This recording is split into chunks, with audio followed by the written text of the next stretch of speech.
will be doing a updated 2026 Senate prediction, and also Iran. The U.S. striked Iran this morning, and we'll also be going over how that will affect the 2026 Senate map, the midterms, and yeah, let's go ahead and get started. So, I think the first thing we should look at is President Trump's job approval. Basically, every poll besides two has him underwater, which isn't surprising at all, as in Trump's first term, he was, on average, the most unpopular president ever. On average, an average. That's different. I'm pretty sure George Bush had the lowest approval rating ever at like one point in time. As we look here, according to Gallup, or no, what is this? The economics. The, the economist. Um, in Trump's first term, he was more popular than he is now. And if we go and look at the Senate from 2016, where they had control of the Senate, 52 seats, to 2018, they actually picked up a seat, which was pretty impressive. But I think a lot of that had to do with the cards they had at hand. As Democrats, as we do see here in 2016, Wisconsin went 3 points to a Democratic senator, and Pennsylvania voted for a Democrat senator. A Republican senator, and Wisconsin voted for a Republican senator.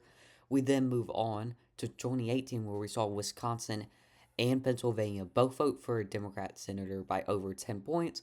Arizona, a swing state, voted for a Democrat senator. Even Montana had a Democrat senator, but that was really more of a very strong candidate. I think a bigger reaction we can get is we look at 2016, where Republicans controlled the House with 247 House seats. 2016, 241 House seats. We go from 2016 to 2018, where Democrats went from 194 seats to 235. They picked up 41 House seats. Now, that was very impressive, but I think in this day and age, I think the Democrats are going to be a lot more worried about the Senate than they are the House. They can probably take back the majority of the House very easily. They can probably get to 216, maybe 218 House seats, but I do think in 2020 they will, in 2026, they are a little bit more worried about a couple Senate seats. And I think they have a better chance at taking back the Senate, especially with Trump's huge disapproval. And I do think Democrats do have a good hand in 2026 in terms of the states that are up for election, as we have Michigan. Ohio is a possible take back. North Carolina's going to be a state that they can probably take back. Maine, Georgia's going to be a state they can keep. Iowa's probably going to be a long shot, but there's a chance they take it. Same with Alaska and Texas, and possibly Montana too, but that's going to be a very tough race. So, yeah, let's go ahead and get started. With my safe states, I'm going to go ahead and start out with Oklahoma, Arkansas, Louisiana, Mississippi, Alabama, Tennessee, Kentucky, West Virginia. Kansas, Nebraska are going to be tricky, as in 2022, I guess Kansas did vote 23 points for a Republican senator, but that was a very good Republican year. The tariffs have really hurt a lot of farmers in the plains. So I could see Kansas falling down to like a 9% vote for a Republican senator. And map. Sorry about this. I forgot to pull this up. Map of retiring senators. Uh,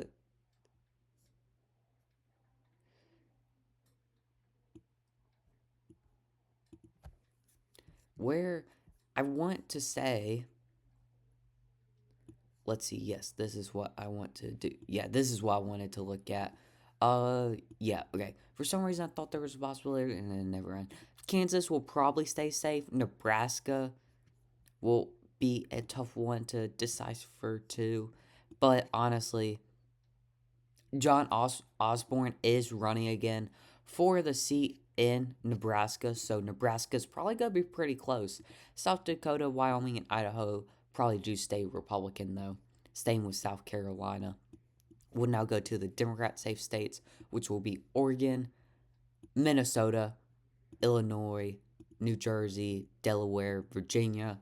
As we know, New Jersey and Virginia will be safe based off the 2025 governor's elections. Massachusetts, we can go ahead and call safe. Colorado and New Mexico, too.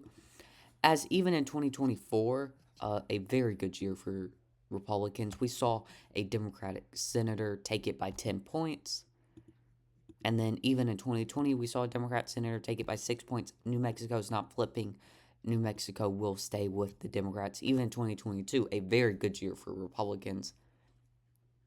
Democrats took Colorado by 14 points, so I do expect Colorado to also be safe. We can also look at Minnesota. Minnesota's going to be safe.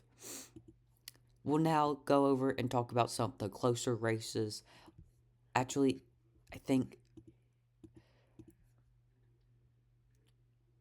New Hampshire could possibly be a likely, but with Trump's disapproval rating and the generic congressional vote polling, I do expect New Hampshire to be also a safe state. We're now going to get into some of the closer races. Let's go ahead and talk Nebraska. I do want to talk about that later. Montana will probably be a likely for Republicans. In 2024, a Republican took it by 7 points, and in 2020, a Republican took it by 10 points. Montana was a closer race in 2024, and with Trump's. In 2024 was when Trump had a good approval rating. His approval rating was over water. It's now underwater by around 10 points on average. Or not on average. What's his approval? Yeah, by 12 points on average. So I could see Montana still being a closer race, but probably around that 7-point margin. I don't think Democrats are going to spend too much money there. I think they're really going to focus on Michigan, Ohio, North Carolina, Georgia, and Maine. Also, in Iowa, they have the incumbent senator is retiring, so that will hurt Republicans a little bit. And Iowa doesn't have the best Republican governor on terms of approval rating. I do think Iowa will be a closer race than expected. Maybe go into that 5-point margin. But that's more of a tricky prediction, and I could be totally wrong about that. I also expect Republicans to take Nebraska by around 4 to 3 points. I do think Osborne will. Actually, Nebraska has a pretty good chance of flipping because I forgot about this. But Nebraska's Republican incumbent senator is one of the most unpopular senators in all of the Senate. I think he's the third most unpopular senator. So I do think Nebraska could possibly go to Dan Osborne. Actually, and with how much the tariffs have hurt a ton of farmers in these two states, let me actually add another candidate. Don't they have a purple? Yeah. Osborne. Is that how you spell it? Wait, Osborne. So honestly, I would not be surprised if Osborne's able to take Nebraska. Actually, well, let me. Yeah. By yes, the slimmest margins, but I could absolutely seeing it happening. But it will be a very tough race. But if Democrats do help Osborne, I could definitely see it happening. Alaska's gonna be one of those. It's gonna be close because if we go to the House elections, Alaska's former representative, Mary's her name, right? Yes.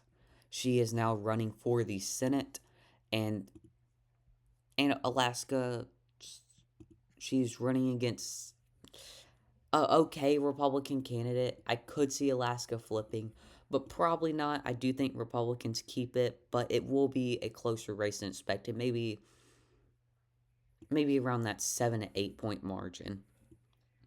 We'll go ahead and get North Carolina out of the way, or actually Florida out of the way. Expect Florida to go to Republicans by around 9 points. Now let's go ahead and get North Carolina and Georgia out the way. North Carolina has former Governor of North Carolina Roy Cooper running. He was a very popular governor. The state of North Carolina likes him. I expect Roy Cooper to win by around 4 points. John Ossoff has been doing very good in polling. I think he has the most amount of cash on hand out of any Senate race or out of any Senate candidate. So I do think Georgia will be going to John Ossoff pretty easily. Michigan, I do expect it. I do think it will be a very close race, but Democrats will take it by the slimmest of margins. And in Maine, I expect Mason Graham to be able to beat out the old Susan Collins. Now, Susan Collins will win if Janet Mills is the Democrat candidate for the Senate, but I do think Mason Graham will be able to take back Mason. Wait. No, I'm thinking Graham Plattner. I don't know why I was saying Mason Graham. Graham Plattner. That's who I meant. Very sorry about that. If he wins the Democrat um primary, I do think he will be able to take it back. If Janet Mill wins it, I do think Susan Collins is going to take it. Now, we can move to Texas where a lot has to go right for Texas, but Republicans are focused on keeping Texas. Recently, Trump held a rally there, I'm pretty sure, in Texas because Republicans are actually scared about losing Texas because, like, if they lose Texas, it's just a bad look. But, uh, for Texas to go to Democrats, Ken Paxton has to be the Republican nominee, and James Tallarico has to be the Democrat nominee. Now, I really have no idea who's going to end up winning the primary. The polling's all over the place for James Tallarico and Crockett. Ken Paxton will probably win the Republican primary, but James Tallarico has to win the Democrat primary, and Ken Paxton has to win the Republican primary, and Trump has to do less, has to not really be focused on Texas for Texas to flip. But people have been saying Texas will flip forever now. I do think Texas will be very close, a lot closer than a lot of people expect. Maybe, possibly,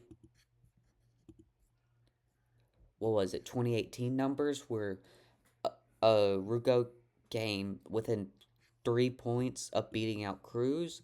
I do think that is possible for James Tallarico. We now go to Ohio, where Sherrod Brown is running. He is a former senator of Ohio. He lost his seat in 2024.